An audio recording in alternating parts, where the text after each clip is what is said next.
गुजरात दंगों पर बीबीसी ने 2 एपिसोड की एक डॉक्यूमेंट्री बनाई जिसका नाम है इंडिया द मोदी क्वेश्चन। लेकिन इस डॉक्यूमेंट्री के आते ही भारत में बवाल मच गया। भारतीय विदेश मंत्रालय के प्रवक्ता अरिंदम बागची ने इस डॉक्यूमेंट्री पर बयान देते हुए कहा कि यह एक प्रोपेगेंडा पीस है। इसका मकसद एक खास तरह के नैरेटिव को पेश करना है।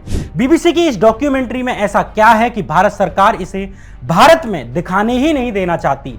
पहले इसे यूट्यूब से हटाया गया और फिर बाद में जब लोगों ने इस डॉक्यूमेंट्री की लिंक्स शेयर करते हुए ट्वीट्स किए तो ट्विटर से भी उन्हें ब्लॉक करा दिया गया।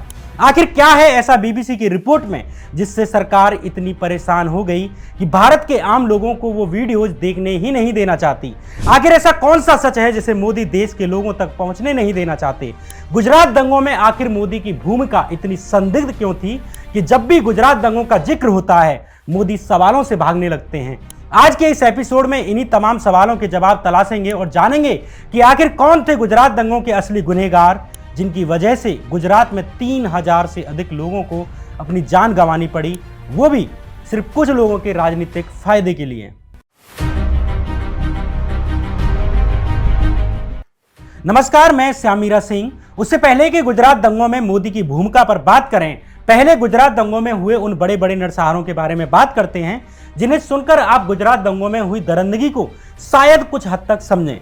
गुजरात दंगों को गुजरात दंगे कहना ही हजारों पीड़ितों के साथ अन्याय है, क्योंकि दंगे 2 समूहों के बीच में होते हैं जब 2 समूह आपस में भिड़ जाते हैं। लेकिन गुजरात दंगों में 2 पक्ष थे ही नहीं, वहां सिर्फ एक ही पक्ष था, एक ही समूह था जो जगह जगह घरों में घुसकर लोगों को मार रहे थे, और एक दूसरा समूह था जो अपनी जान बचाने के लिए भाग रहा था और रास्तों में पकड़कर भी जो मार दिए गए।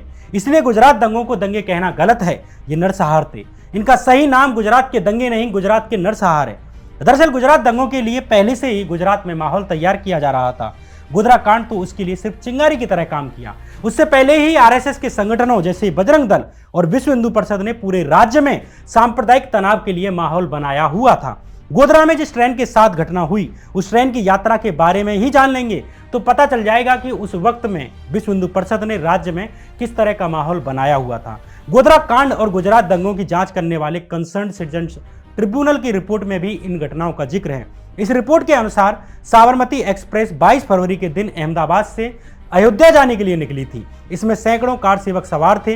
गोधरा से करीब 80 किलोमीटर दूर दाहोद रेलवे स्टेशन पर कार सेवकों ने एक मुस्लिम दुकानदार के साथ मारपीट की और बाकी दुकानें भी तोड़ डाली। इसके अलावा अयोध्या पहुंचने से पहले ही रुदौली और दरियाबाद स्टेशन के बीच भी कार सेवकों ने मुस्लिम यात्रियों, महिलाओं और बच्चों पर हमले किए। जब कुछ मुस्लिम लड़कों ने इसका विरोध किया तो उन्हें पतरंगा और रोजा गांव स्टेशन के बीच ट्रेन से फेंक दिया गया। रुदौली स्टेशन पर कई मुस्लिम महिलाएं खून से लथपथ अवस्था में ही ट्रेन से कूद गईं। इसके बाद कार सेवकों को रुदौली स्टेशन पर जो भी मुस्लिम मिला उस पर हमला करना शुरू कर दिया। साबरमती एक्सप्रेस में सवार सैकड़ों कार सेवकों ने खूब आतंक मचाया। अयोध्या और उसके आसपास के जिलों से निकलने वाले एक अखबार जनमोर्चा ने भी गोधरा कांड से 2 दिन पहले यानी 25 फरवरी 2002 के दिन इन खबरों को छापा है। जनमोर्चा अखबार के अनुसार साबरमती एक्सप्रेस में सवार करीब 2000 त्रिशूलधारी बजरंग दल कार्यकर्ताओं ने दरियाबाद स्टेशन के प्लेटफॉर्म पर भयंकर आतंक मचाया। अखबार के अनुसार टाकिया खैरनपुर के रहने वाले अता मोहम्मद प्लेटफॉर्म पर एक ट्रेन का इंतजार कर रहे थे। कार सेवकों ने उन्हें बिना बात के पीटा, कुछ को पकड़कर जबरन जय श्री राम के नारे लगवाए। 50 साल के मोहम्मद अबसार की भी दाढ़ी पकड़कर नोच डाली गई और उनके शरीर में त्रिशूल घोंप दिया गया। रुदौली स्टेशन पर एक और आदमी को लोहे की रोड़ों से पीटा गया। धर्म के उन्माद में पागल कार सेवकों की ये भीड़ अयोध्या से वापस अहमदाबाद लौटने के लिए साबरमती एक्सप्रेस में सवार हुई तो लौटते समय भी रास्ते भर भयंकर आतंक मचाया गया। वही नारे लगाए गए जो आज लगाए जाते हैं। दूध मांगोगे तो खीर देंगे, कश्मीर मांगोगे तो चीर देंगे, मुस्लिमों भारत छोड़ो, मंदिर वहीं बनाएंगे, आदि आदि। साबरमती एक्सप्रेस की इन घटनाओं से अंदाजा लगाया जा सकता है कि भोले भाले हिंदुओं को राजनीतिक इस्तेमाल करने के लिए उन्हें उन्मादी बनाया जा रहा था। इससे पूरे राज्य की स्थिति का आकलन लगाया जा सकता है। आउटलुक मैगजीन के अनुसार गोधरा स्टेशन पर पहुंचने पर ऐसा कहा जाता है कि यहां कार सेवकों की मुस्लिम दुकानदारों से फिर से झड़प हुई। कुछ ऐसी भी रिपोर्ट हैं जो कहती हैं कि कार सेवकों ने एक मुस्लिम लड़की को छेड़ा और उसे ट्रेन के अंदर ले जाने की कोशिश की। इसी दौरान मुस्लिम दुकानदारों की कार सेवकों से लड़ाई हो गई। यहीं पर एक घटना यह भी हुई कि S6 कोच में जब एक मुस्लिम चाय वाला चाय बेचने आया तो कार सेवकों ने उसे बदसलूकी की और भगा दिया। एक आरोप यह भी लगाया जाता है कि चूंकि ट्रेन स्टेशन पर रुकी हुई थी इसलिए कुछ कार सेवक साबरमती एक्सप्रेस की बोगियों के ऊपर चढ़ गए और प्लेटफॉर्म के दूसरी ओर सुबह सुबह शौच आदि के लिए गुजरने वाली मुस्लिम महिलाओं को अश्लील इशारे करने लगे। जिस तरह उन्माद विश्व हिंदू परिषद के द्वारा उन दिनों राज्य में तैयार किया जा रहा था, या साबरमती एक्सप्रेस में सवार विश्व हिंदू परिषद के कार्यकर्ताओं ने जिस तरह के उन्मादी नारे लगाए और हिंसा की, उसमें घटने वाली कोई भी घटना पूरे गुजरात को दंगों में धकेल सकती थी। गोधरा स्टेशन के बाहर जब एक भीड़ ने साबरमती की उस बोगी को घेर लिया जिसके बारे में यह अफवाह फैलाई जा रही थी कि इसमें एक मुस्लिम लड़की को अगवा करके ले जाया जा रहा है, तो भीड़ ने इस पर पत्थरबाजी कर दी और इसी बीच कुछ उन्मादी लोगों ने साबरमती एक्सप्रेस में आग लगा दी। इस घटना में 59 करीब यात्री जिंदा जलकर मर गए। हालांकि बाकी बोगियों के साथ ऐसा नहीं किया गया सिवाय S6 बोगी के। गोधरा कांड इंसानियत के साथ किया गया सबसे बड़ा विश्वासघात था या जुर्म था। उसमें मरे लोगों को न्याय मिलना चाहिए था और जो भी लोग इसके दोषी थे, जो भी इस घटना में शामिल थे, उन्हें सबसे कठोर सजा दी जानी चाहिए थी। उन्हें ताउम्र जेल में तड़पाया जाना चाहिए था।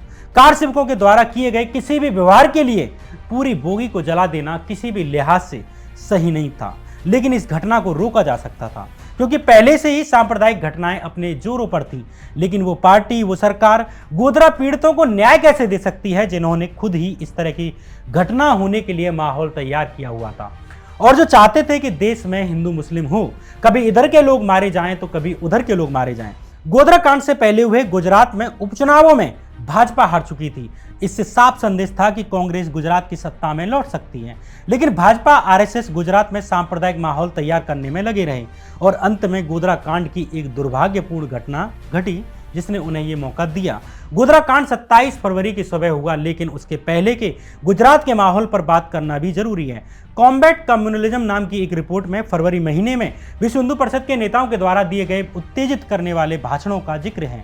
जैसे 7 फरवरी के दिन प्रवीण तोगड़िया ने भाषण दिया कि राम मंदिर का तेज निर्माण होना जरूरी है, यही इस्लामिक आतंकवाद का जवाब है। वक्त आ गया है कि सरकार मदरसों पर बैन लगा दे। 11 फरवरी को तोगड़िया ने एक और बयान दिया कि कश्मीर की समस्या का समाधान अयोध्या से जाता है, जिहादी मानसिकता को किसी भी हाल में हराना है। 14 फरवरी को प्रवीण तोगड़िया ने एक और बयान दिया कि देश के पास एक ही विकल्प बचा है कि वो इस्लामिक आतंकवाद के खिलाफ युद्ध छिड़े। गोधरा कांड से 7 दिन पहले यानी 23 फरवरी के दिन भी बजरंग दल के संयोजक SK जैन ने बयान दिया कि बजरंग दल के 20 लाख त्रिशूलधारी कार्यकर्ता अयोध्या के लिए मार्च करेंगे। वे किसी भी प्रकार की चुनौती को झेलने के लिए तैयार हैं। अगर कोई भी मुस्लिम अयोध्या में बाबरी मस्जिद पर राम मंदिर बनाने से रोकेगा तो हम जामा मस्जिद में जाकर हनुमान चालीसा पढ़ के आएंगे। इन बयानों से अंदाजा लगाया जा सकता है कि उस वक्त किस तरह का माहौल बजरंग दल और विश्व हिंदू परिषद के द्वारा बनाया गया था। BHP ने ऐलान कर दिया था कि वो किसी भी कीमत पर 15 मार्च के दिन अयोध्या में बाबरी मस्जिद पर राम मंदिर का निर्माण शुरू कर देगी और इसके लिए उसे कोर्ट के किसी निर्णय का इंतजार करने की जरूरत नहीं है। 15 मार्च के इस कार्यक्रम से पहले ही देश भर से हिंदुओं को भर भर कर ट्रेनों से अयोध्या लाया जा रहा था और इसी योजना के तहत साबरमती एक्सप्रेस से बजरंग दल और विश्व हिंदू परिषद की धार्मिक उन्मादी भीड़ भी अयोध्या ले जाई गई और 27 जनवरी की सुबह ये साबरमती एक्सप्रेस अयोध्या से गुजरात की तरफ जा रही थी, जहां दोबारा उनका गोधरा स्टेशन के कुछ मुस्लिम दुकानदारों से इन कार सेवकों का झगड़ा होता है और उसके बाद गोधरा कांड जैसी दुर्घटना को अंजाम दिया गया। गोधरा कांड के बाद एक वर्ग से प्रतिक्रिया आना स्वाभाविक था, क्योंकि पहले से ही राम मंदिर के निर्माण की आड़ में पूरे गुजरात और देश भर में सांप्रदायिक माहौल तैयार किया जा चुका था, लेकिन तब भी इसे आराम से नियंत्रित किया जा सकता था।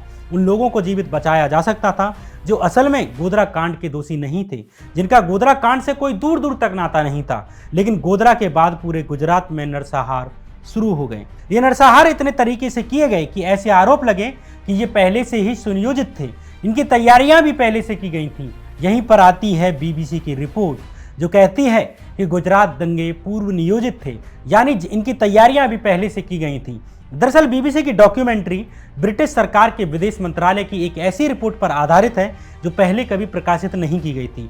BBC ने ब्रिटिश फॉरेन ऑफिस से इस अनपब्लिश्ड रिपोर्ट को लिया था और डॉक्यूमेंट्री बनाई। इस रिपोर्ट में यानी कि इस डॉक्यूमेंट्री में गुजरात दंगों में हुए कम से कम 2000 लोगों की मौत पर सवाल उठाए गए। ब्रिटिश विदेश विभाग की रिपोर्ट का दावा है कि मोदी साल 2002 में गुजरात में हिंसा का माहौल बनाने के लिए प्रत्यक्ष रूप से जिम्मेदार थे, यानी इन दंगों में मोदी खुद सीधे तौर पर जिम्मेदार थे। ब्रिटिश सरकार की रिपोर्ट के अनुसार ये हिंसा विश्व हिंदू परिषद के द्वारा पहले से ही पूर्व नियोजित, संभवतः महीनों पहले से थी। रिपोर्ट के अनुसार 27 जनवरी को हुए गोधरा कांड ने उन्हें एक बहाना दे दिया। अगर गोधरा कांड ना होता तब भी वे कोई दूसरा मौका ढूंढ लेते। यूके सरकार की यह रिपोर्ट गुजरात दंगों के प्री प्लान्ड होने को लेकर एविडेंस भी देती है। इस रिपोर्ट के अनुसार पुलिस के संपर्कों ने इस बात की पुष्टि की कि मुस्लिमों के घरों और बिजनेस को टारगेट करने के लिए कंप्यूटराइज्ड लिस्ट का इस्तेमाल किया गया। इसमें मुस्लिमों की दुकानों और मकानों के बारे में पहले से ही जानकारियां थी, जिससे साफ होता है कि वे पहले से ही हिंसा के लिए तैयारियां कर रहे थे। ये बातें ब्रिटिश सरकार की उस अनपब्लिश्ड रिपोर्ट में कही गई हैं, जिनके आधार पर बीबीसी ने डॉक्यूमेंट्री बनाई। जिस दिन गोधरा कांड हुआ उसी शाम विश्व हिंदू परिषद ने गुजरात बंद का ऐलान कर दिया और अगले ही दिन गुजरात बंद के दौरान अहमदाबाद के नरोदा पाटिया में बजरंग दल और विश्व हिंदू परिषद की भीड़ पहुंच जाती है। नरोदा पाटिया के लोगों का गोधरा कांड से दूर दूर तक कोई नाता नहीं था, सिवाय इसके कि वे मुस्लिम धर्म से ताल्लुक रखते थे। ये मुस्लिम प्रवासियों की बस्ती थी, जिसमें अधिकतर गरीब मजदूर रहते थे, जिनका काम मजदूरी था और अपने बच्चों को पालना था। लेकिन बजरंग दल और विश्व हिंदू परिषद की भीड़ ने इन बेगुनाह मजदूरों की बस्ती पर हमला कर दिया और एक दो लोग नहीं बल्कि कुल 150 से अधिक लोग मारे गए। तहलका स्टिंग ऑपरेशन में एक गवाह ने एक कुएं को दिखाते हुए बताया कि इन गुंडों ने मुस्लिमों को जलाकर इस कुएं में फेंक दिया और जिनमें अधिकतर महिलाएं थीं। सरकारी आंकड़ों की ही बात करें तो सुबह करीब 9 बजे से शुरू हुआ ये नरसंहार करीब रात के 8 बजे तक चलता रहा। इस दौरान महिलाओं के रेप किए गए, वो भी सबके सामने किए गए और उन्हीं रेप पीड़िताओं को रेप करने के बाद वहीं जिंदा जला दिया गया। इस नरसंहार में कुल 97 मुस्लिमों की हत्या कर दी गई। इनमें से 36 महिलाएं थीं, 35 छोटे छोटे बच्चे थे और 26 पुरुष थे। नरोदा पाटिया के मामले पर ह्यूमन राइट्स वॉच नाम के इंटरनेशनल एनजीओ ने भी ग्राउंड पर जाकर रिपोर्ट की, जांच की। ह्यूमन राइट्स वॉच की इस रिपोर्ट के अनुसार नरोदा पाटिया में दरिया खान घुम्मट कैंप नाम की एक जगह है, जहां पर एक सामूहिक कब्र स्थित है। इस सामूहिक कब्र में 61 लोगों को यहां एक साथ दफनाया गया, जिनमें 34 महिलाएं और 27 बच्चे थे। इनमें से किसी का भी गोधरा कांड से दूर दूर तक कोई संबंध नहीं था। इस कब्र के पास ही एक कब्र खोदने वाले ने ह्यूमन राइट्स वॉच को बताया कि करीब 3 महिलाएं ऐसी थीं जो गर्भवती थीं, जिनके पेट काटकर उनके भ्रूण निकाल दिए गए। अजन्मे बच्चे अपनी मां के पेट से लटके हुए थे, उन्हें मां के पेट से दोबारा सटाकर दफनाया गया। यह हालात नरोदा पाटिया की थी। पूरे 10 घंटे तक नरसंहार चलता रहा। पुलिस के कॉल पर कॉल जाते रहे। पुलिस की मौजूदगी में ही नरोदा पाटिया हुआ। इस नरसंहार का मुख्य आरोपी और बजरंग दल का नेता बाबू बजरंगी तहलका के स्टिंग ऑपरेशन में बड़ी शान से बता रहा है कि कैसे उसने मुस्लिम महिलाओं के पेट को चीरकर अजन्मे बच्चों को बाहर निकाल दिया। इस स्टिंग ऑपरेशन में बाबू बजरंगी नरेंद्र मोदी को भी धन्यवाद देता है और कहता है कि जो गुजरात के लिए नरेंद्र भाई मोदी ने किया वो कोई और नहीं कर सकता था। पुलिस सामने खड़ी रही और हमने मुसलमानों की हत्याएं की। अगर मोदी ना होते तो हम ये कभी ना कर पाते। पुलिस इतनी अधिक थी कि हमें नरोदा पाटिया में घुसने भी नहीं देती। इतना सारा पुलिस फोर्स था, लेकिन हमें रोका नहीं गया। बाबू बजरंगी ने यह भी कहा कि जब मुसलमानों का नरसंहार हो गया उसके बाद पुलिस कमिश्नर आया और बोला मौतों की संख्या बहुत अधिक हो गई है, मेरे लिए मुश्किल होगी, इसलिए लाशों को अलग अलग जगह भिजवा दिया और अलग अलग जगहों पर उनकी मौत दिखाकर पोस्टमार्टम किए गए। जिस जोन में नरोदा पाटिया आता है उस जोन के डीसीपी थे पीबी गोंडिया। गोंडिया के वक्त ही नरोदा पाटिया में नरसंहार हुआ था। जैसे माया कोडनानी पर आरोप लगा, जो कि भाजपा की मंत्री रहीं, कि उन्होंने लोगों को दंगों के लिए उकसाया, वैसे ही एसआईटी ने 2010 में जारी होने वाली अपनी प्राइमरी रिपोर्ट में कहा कि गोंडिया मुस्लिमों के नरसंहार होने के दोषी हैं। उन्होंने मुस्लिमों को नरसंहार को होने दिया, इसके बावजूद उन पर कोई एक्शन ही नहीं लिया गया। एक्शन लेना तो दूर, उनका प्रमोशन किया गया, उनको सिविल डिफेंस का जॉइंट डायरेक्टर बना दिया गया। एसआईटी ने कहा कि अगर गोंडिया ने जिम्मेदारी निभाई होती तो सैकड़ों मुसलमानों को बचाया जा सकता था। नरोदा पाटिया की तरह ही बेस्ट बेकरी कांड का मामला है। दरअसल बेस्ट बेकरी एक दुकान का नाम था। दंगों के दौरान 14 लोग इस दुकान में अपनी जान बचाने के लिए छुपे हुए थे, लेकिन इन 14 लोगों को इस दुकान में ही जिंदा जला दिया गया। मरने वालों में 11 मुसलमानों के अलावा 3 हिंदू भी थे। ये 3 हिंदू उस दुकान में ही काम करते थे और अपनी जान बचाने के लिए छिपे थे। इस मामले की मुख्य गवाह थी जाहिरा शेख। जाहिरा शेख के पूरे परिवार को इस दंगे में जला दिया गया। ऐसे ही जाकिया जाफरी का मामला है। जाकिया जाफरी अपने पति एहसान जाफरी के साथ अहमदाबाद शहर की गुलबर्ग सोसाइटी में रहती थी। एहसान जाफरी कांग्रेस के पूर्व सांसद थे। गोधरा कांड के बाद अगले दिन जब दंगे शुरू हुए तो गुलबर्ग सोसाइटी के बाहर बड़ी संख्या में लोग इकट्ठा हो गए। सैकड़ों की भीड़ ने इस सोसाइटी के गेट को तोड़ दिया और पत्थर और पेट्रोल बम बरसाना शुरू कर दिया। दंगाई भीड़ ने इन बेगुनाहों के घर में आग लगाना शुरू कर दिया, जिनका गोधरा कांड से दूर दूर तक कोई मतलब नहीं था। करीब 35 लोगों को वहीं जिंदा जला दिया गया। न बच्चों को छोड़ा गया, न महिलाओं को छोड़ा गया, न बूढ़ों को। गुलबर्ग सोसाइटी के करीब 69 लोगों की हत्या कर दी गई।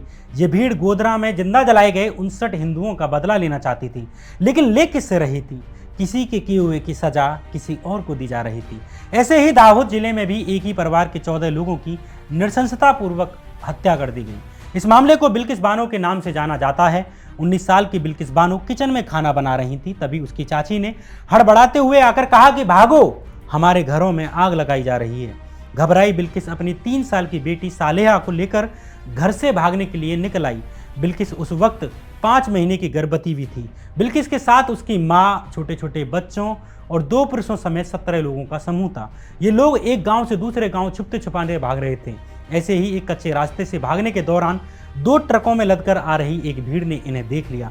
मजहबी उन्माद में पागल ये भीड़ हाथों में तलवार और हाशिया जैसे हथियार लहरा रही थी। इनमें से अधिकतर बिल्किस के परिवार को पहले से जानते थे। एक हत्यारा तो एक डॉक्टर का बेटा था जिसने कभी बिल्किस के पिता का इलाज किया था, लेकिन जरा भी तरस नहीं खाई और एक एक करके सबको नोच डाला।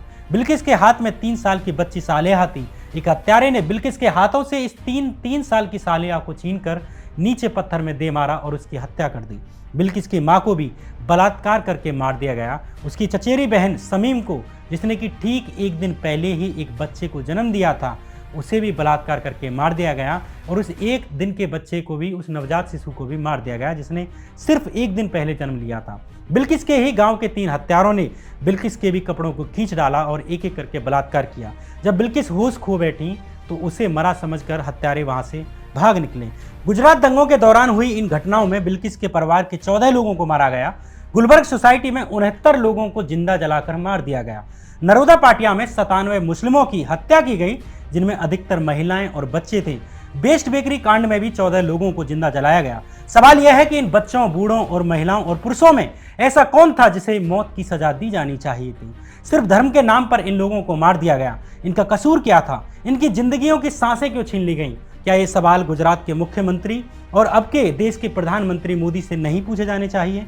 गोधरा कांड के एक एक दोषी को सड़क पर खड़े करके सजा दी जानी चाहिए, लेकिन इन लोगों को क्यों सजा दी गई?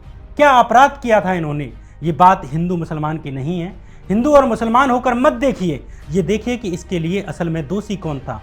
दरअसल इसकी दोषी इस देश में हिंदू और मुसलमान के नाम पर की जा रही राजनीति है। जब भी किसी नेता को हिंदू मुसलमान में अंतर करते देखो, समझ जाना कि वही इन नरसंहारों का असली दोषी है, जिसकी नींव 1990 में राम मंदिर आंदोलन के नाम पर रखी गई। पवित्र राम मंदिर से किसी भी हिंदू को या मुसलमान को कोई तकलीफ नहीं है, लेकिन जब मंदिरों और मस्जिदों का उपयोग अपनी राजनीति के उदय के लिए किया जाने लगे तो समझ जाइए ये एक दिन समाज में नरसंहारों को पैदा करेगा। हम लास्ट में ये देखते रह जाते हैं कि दोषी कौन है, अपराधी कौन है, किसने पहले पत्थर फेंका, किसने आग लगाई, जबकि इस साइकिल को नजरअंदाज कर देते हैं जो दंगों के लिए परिस्थितियां पैदा करती हैं। गोधरा कांड एक तत्कालिक बहाना बना उन लोगों के लिए जिन्हें इस देश को दंगों में धकेलना था, जो बीते महीनों से गुजरात में सांप्रदायिक तनाव पैदा करने के लिए दिन रात लगे हुए थे। एक घटना के बाद पूरा गुजरात न जलता अगर उसके लिए अलग अलग जिलों में पहले से ही सांप्रदायिकता का बारूद जमाना होता। हमारे अंदर की नफरत को संतुष्ट करने के अलावा इस दंगे ने हमें कुछ नहीं दिया, लेकिन इसने एक वक्त के लिए पूरे गुजरात को उजाड़ दिया। साल 2005 में सरकार ने गुजरात दंगों के आधिकारिक आंकड़े जारी किए। इन सरकारी आंकड़ों के अनुसार गुजरात दंगों में करीब 1044 लोगों की जान गई। इनमें से 790 मुस्लिम और 254 हिंदू थे। इसके अलावा 223 लोग ऐसे थे जिनका पता नहीं लगा जा सका कि वे कहाँ हैं। हालांकि ये सरकारी आंकड़े हैं। गैर सरकारी आंकड़े कहते हैं कि गुजरात दंगों में 3000 से अधिक लोगों की मौत हुई। सवाल यह है कि इन 3000 लोगों को किसकी वजह से अपनी जान गंवानी पड़ी। 3000 का आंकड़ा कितना बड़ा होता है, आप अंदाजा लगा सकते हैं। यह एपिसोड किसी नेता या पार्टी के खिलाफ नहीं बनाया। मेरी मंशा ऐसी नहीं है कि आप इसे देखकर किसी भी समुदाय से नफरत करें, लेकिन इस बात पर जरूर विचार करें कि हिंदू मुसलमान की रोज की लड़ाई ने, रोज की राजनीति ने हमें क्या दिया।